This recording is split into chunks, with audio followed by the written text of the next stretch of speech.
اوہو درود بر محمد و آل محمد۔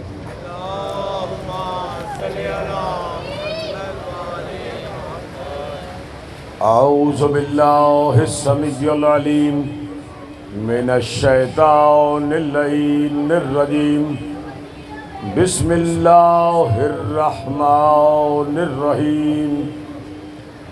الحمد للہ الذی لا یبلغ مدحتہ القائلون ولا یحصی نعماءہ العادون ولا یؤدی حقہ المجتہدون، الذی لا یدرکہ بعد الہمم ولا ینالہ غوث الفتن، الذی لیس لصفتہ حد محدود ولا نعت موجود ولا وقت معدود ولا اجل ممدود، فطر الخلائق بقدرته نشر الریاح برحمته وابتدأ بالصخور میدان ارضه۔ الصلاة والسلام على اشرف الانبیاء والمرسلین المخاطب بالطٰہٰ و یاسین، سیدنا الممجد رسولنا المسدد نذیرنا المؤید المصطفى الامجد المحمود الاحمد ابی القاسم المحمد وآلہ الطیبین الطاہرین المعصومین المظلومین، ولعنۃ اللہ علی اعدائہم وغاصب حقوقہم ومنکر فضائلہم اجمعین من یومنا ھذا الی یوم الدین۔ اما بعد فقد قال سبحانہ وتعالی فی کتابہ المجید وفرقانہ الحمید وقولہ الحق۔ بسم اللہ الرحمن الرحیم۔ ومن يعظم شعائر اللہ فإنها من تقوى القلوب۔ درود پڑھ لیں محمد والے۔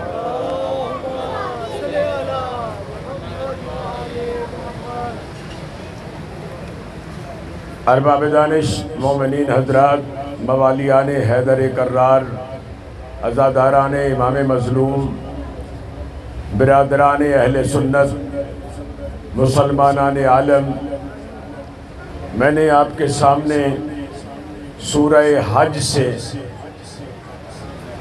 ایک شہرہ آفاق آیت ہدیہ کی ہے۔ ارشاد رب العزت ہے وَمَن يُعَظِّمُ شَعَائِرَ اللَّهِ فَإِنَّهَا مِن تَقْوَى الْقُلُوبِ، کہ جو شاعر اللہ کا احترام کرتے ہیں وہ اس بات کی گواہی دیتے ہیں کہ ان کے دل متقی ہیں۔ وہ دلوں کے تقوی کا جز ہے۔ شاعر اللہ کا احترام دلوں کے تقوی کا جز ہے۔ یہ اس بات کی علامت ہے، اس بات کی پہچان ہے کہ شاعر اللہ کا احترام کرنے والے متقی ہیں، بلکہ دل سے متقی ہیں۔ توجہ ہے قبلہ؟ تو اب قرآن نے مختلف قسم کی مثالیں دے کر شاعر اللہ کی وضاحتیں کی ہیں۔ ابھی چند دن پہلے کی بات ہے، گزشتہ مہینے عید قربان گزری ہے۔ عید قربان جسے عید الاضحیٰ بھی کہتے ہیں، قربانی کی عید گزری ہے نا۔ اس عید پر ہر مسلمان منڈی جاتا ہے، اور کوئی نہ کوئی جانور خرید کر گھر لاتا ہے، ایسا ہی ہے۔ اچھا، جب تک وہ جانور منڈی میں ہوتا ہے، بیچنے والے کے پاس ہوتا ہے، وہ جانور ہوتا ہے، جب اس نے نیت کر کے، ارادہ کر کے قربانی کے لیے خرید لیا تو وہ شاعر اللہ بن گیا۔ نعرہ حیدری، کیا بن گیا؟ شاعر اللہ۔ سمجھ میں آئی بات کہ نسبت سے کتنا فرق پڑتا ہے؟ اچھا، خریدنے کے بعد جب جانور خرید کر گھر لے آئے، اب حکم قرآن ہے کہ یہ شاعر اللہ ہے، اسے جھڑکو مت، اسے ڈانٹو مت، اسے مارو مت، بلکہ اس کا احترام کرو۔ بھائی ادھر ہی رہنے دے، میرا پسینہ نہیں مجھے چاہیے، مجھے رہنا آنے دے، ادھر کر دیں ان کی طرف، مجھے پسینہ آنے دیں گے تو میرا جسم کھلے گا، کوئی مسئلہ نہیں۔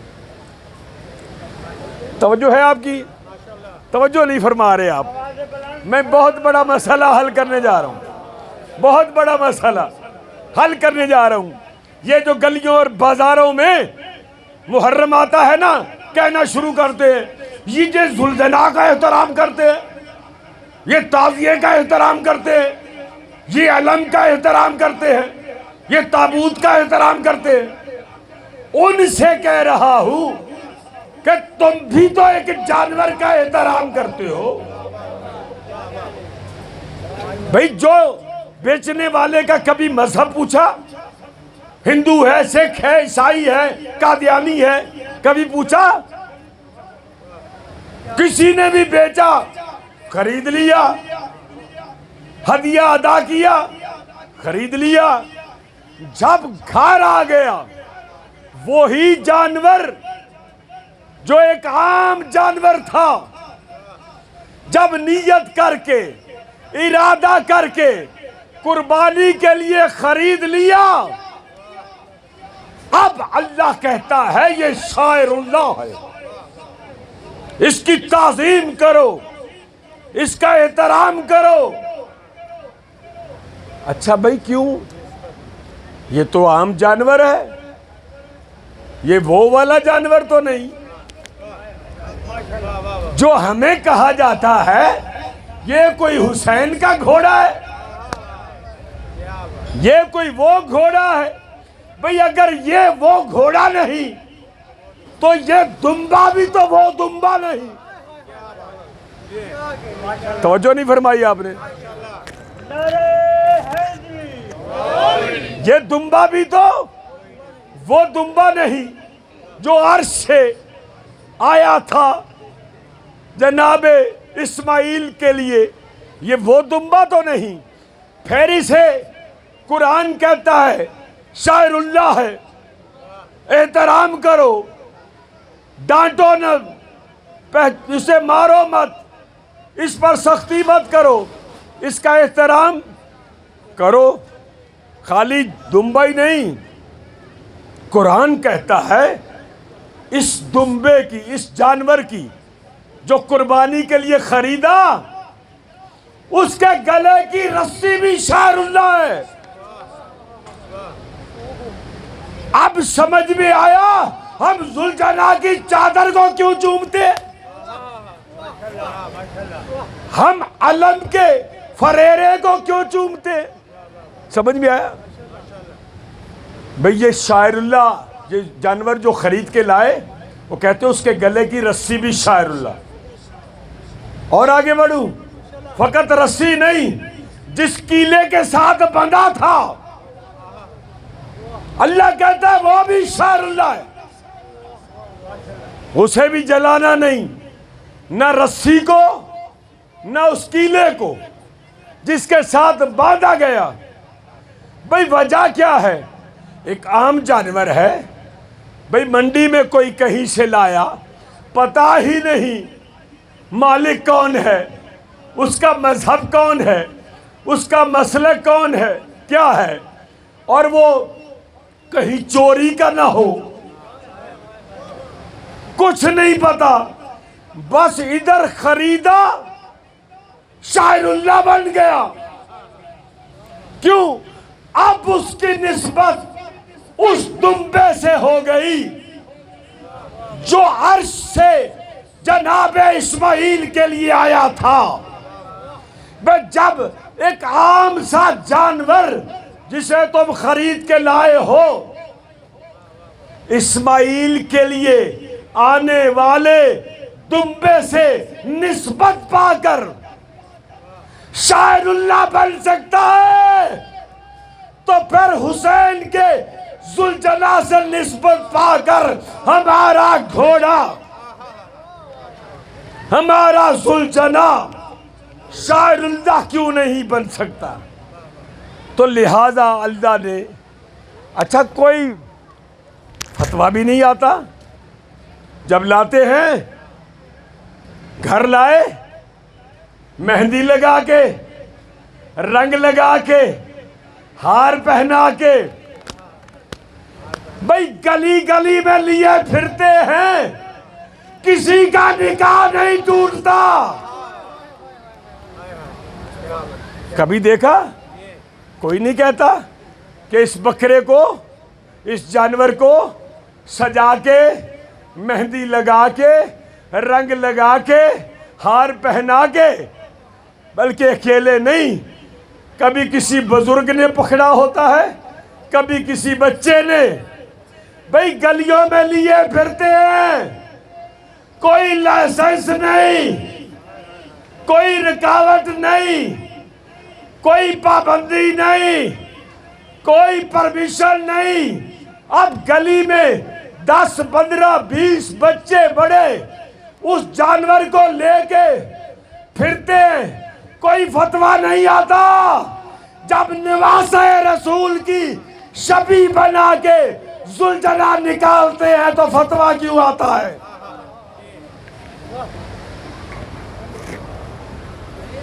لگتا ہے آپ بھی تھکے ہوئے ہیں، میں تو تھکا ہی ہوں. یہ دیکھیں اتنا ایسے سر ہلا رہے ہیں، سر بھاری ہے یا زبان؟ بابا زبان سے بولو اگر آپ کو بات اچھی لگتی ہے، اللہ نے یہ زبان بولنے کے لیے دی ہے.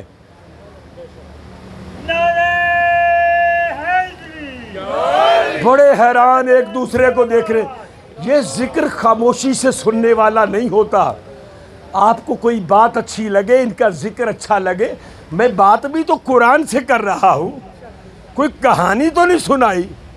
اگر یہ جو باتیں کی ہیں قرآن میں نہیں ہے تو میں مجرم ہوں. یہ جانور، قربانی کا جانور خرید کے اسے اگر قرآن نے شاعر اللہ نہیں کہا، اس کے گلے کی رسی کو شاعر اللہ نہیں کہا، اس کیلے کو شاعر اللہ نہیں کہا، تو بتا دے ہم اپنے الفاظ واپس لے لیتے ہیں. اچھا اور قرآن سے مثال دیتا ہوں. جی بھائی آئیے، ذاکر سہیل عباس لاڑکانہ قلندری سرکار تشریف لائے، مولا انہیں سلامت رکھے، بہت اچھا پڑھنے والے ہیں. توجہ ہے بھائی؟ دامن وقت میں یقیناً وسعت نہیں ہے. میں تو ویسے مجھے پتہ نہیں، سمجھ نہیں آئی مجھے 12 ساڑھے 12 بجے کیوں بلایا گیا. اگر اسے 2 ڈھائی بجے ہی پڑھانا تھا. میں تو خود حیران ہوں. حالانکہ وہ طبیعت اور مزاج ایسا نہیں ہوتا آج کل تھکاوٹ کی وجہ سے کہ 2 گھنٹے پہلے آ کے کہیں بیٹھا جائے. تو بہرحال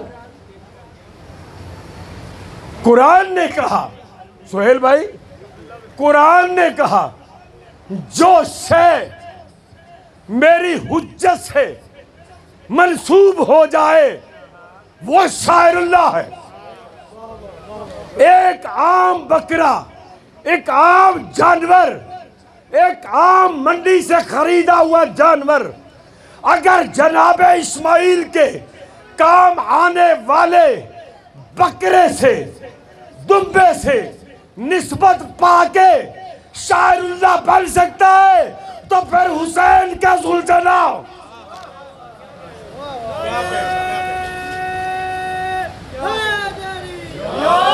حسین سے نسبت پا کے شاعر اللہ کیوں نہیں بن سکتا؟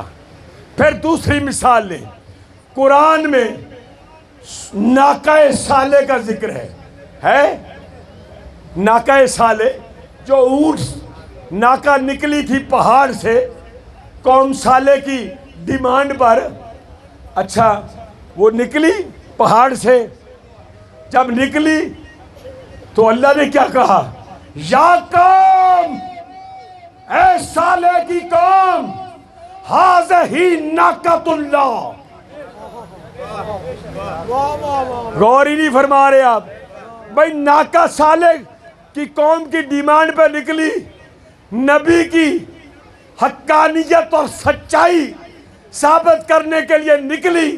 اللہ کہہ رہا ہے قوم یہ ناقۃ اللہ ہے،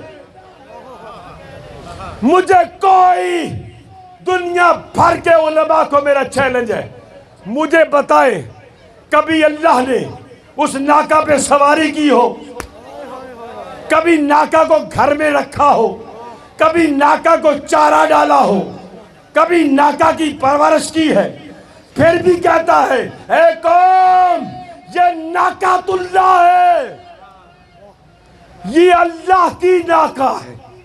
میں کہوں گا پالنے والے تیری ناقہ کیسے ہو گئی؟ تو نے کبھی سواری نہیں کی، کبھی چارہ نہیں ڈالا، کبھی اپنے گھر میں اسے نہیں رکھا، کبھی اس کی خدمت نہیں کی، کبھی اس پہ سوار نہیں ہوا، پھر یہ اللہ کی ناقہ تیری ناقہ کیسے ہو گئی؟ تو جواب قدرت آئے گا، کائنات میں جو شے بھی میری حجت سے منسوب ہو جائے وہ میری ہوتی ہے۔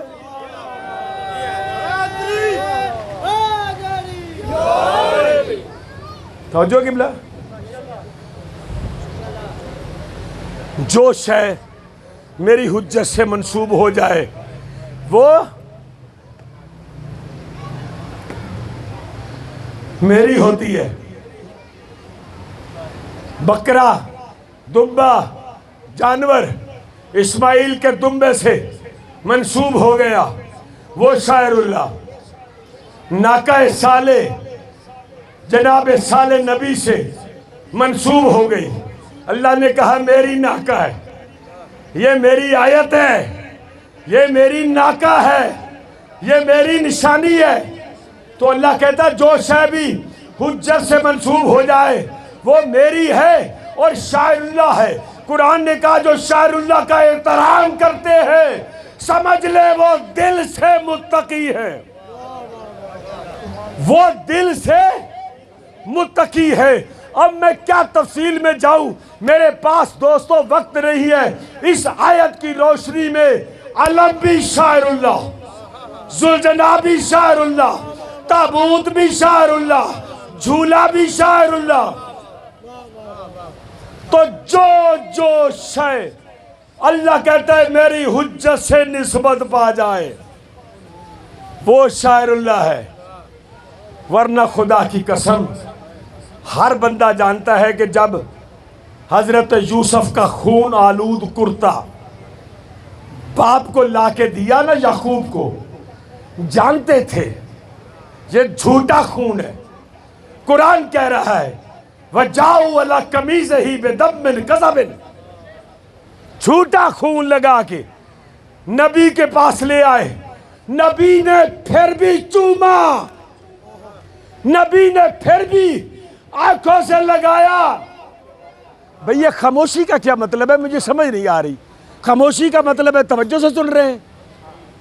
اگر یہ توجہ ہے تو پھر معصومین خوش ہیں آپ سے، ماشاءاللہ۔ ایسی توجہ تو ادھر ہوتی ہے، مولوی صاحب تسی پڑھو، اسی بیٹھے ہیں۔ نعرہ حیدری، بس کیا میں عرض کروں، تو کم از کم شیعہ چہرہ تو بنا کے بیٹھو، شیعہ چہرہ نبی نے کہا جو علی کی حویلی کا ذکر سن کے خوش ہو جائے وہ شیعہ چہرہ ہے. یہ چہرے پہ سناٹا، یہ خاموشی، وہ کہتے ہیں یہ ہمارے چاہنے والے نہیں ہیں، جن کو ہمارے ذکر پہ خوشی نہیں، جو ہمارے ذکر پہ نعرہ تک نہ لگائے، جو ہمارے ذکر پہ درود پڑھنے سے بھی گریز کرے. نبی کہتا ہے وہ میرے کیا لگتے ہیں؟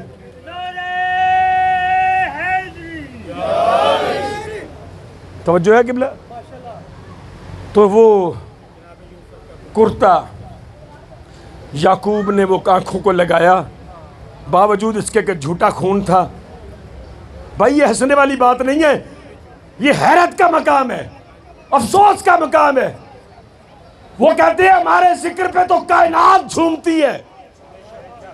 یہ حدیث کے ساتھ جو پڑھی ہے یہ کیا ہے؟ یہ قصیدہ ہے آل محمد کا جو عرش پہ پڑھا گیا، ملائکہ جھوم رہے تھے.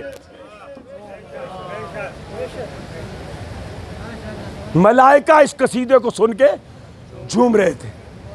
تو بس میں 2 منٹ کے لیے آپ کو زحمت دیتا ہوں کیونکہ دامن وقت میں وسعت نہیں ہے. میں کافی دیر سے آگے بیٹھا ہوا تھا، مجھے اس شیڈول کا نہیں پتا تھا کہ شیڈول اتنا ڈسٹرب ہے. بہرحال میں کوئی تفصیلی مصائب نہیں پڑھنا چاہتا، صرف ایک جملہ کہتا ہوں کہ سنا ہے آپ نے کہ سید سجاد خون روئے؟ سنا ہے؟ آپ سب نے سنا ہے؟ سید سجاد 40 برس تک کیا روئے؟ بولے تو صحیح، خدا کا واسطہ کیا روئے؟ خون روئے. تو کوئی آپ میں سے خون رو سکتا ہے؟ نہیں رو سکتا. کیوں؟ کہتے ہیں جب جگر سے خون جوش مارتا ہے تو 70 پردے ہیں جو خون کو روکتے ہیں. پھر یہ خون پانی بن کے آنکھوں سے نکلتا ہے سید سجاد سے. بس میں ایک آدھ جملہ کہہ کے میں اجازت چاہ رہا ہوں. سہیل بھائی، مولا سید سجاد سے کسی نے پوچھا کہ مولا دکھ سب کو ہے، غم سب کو ہے، مصیبت کا علم سب پہ ہے، اثر سب پہ ہے، لیکن مولا ہر کوئی خون نہیں رو سکتا. ہر مومن، ہر مولائی، ہر عاشق، ہر شیدائی خون نہیں رو سکتا، کیونکہ ہر مومن کا، ہر عزادار کے آنکھوں کے پردے کام کرتے ہیں، خون روکتے ہیں. سنو گے جملہ؟ بھائی اسی جملے پہ میں اجازت چاہ لینی ہے. مولا یہ جتنے عزادار ہیں، ہر عزادار کو دکھ ہے اس مصیبت کا، اس غم کا، لیکن خون کوئی نہیں روتا. اس کا مطلب ہے ہر عزادار کے، ہر مومن کے، ہر مولائی کے آنکھوں کے پردے کام کرتے ہیں، خون کو روکتے ہیں. ہاتھ باندھ کے کہتا ہے مولا ایک بات بتا دے، کیا آپ کی آنکھوں کے پردے خون نہیں روکتے؟ تو سید سجاد نے ایک مصیبت بھرا جملہ کہا میری آنکھوں کے پردے اسی دن پھٹ گئے جب زینب کو ننگے سر بازار میں دیکھا. اللہ لعنت اللہ.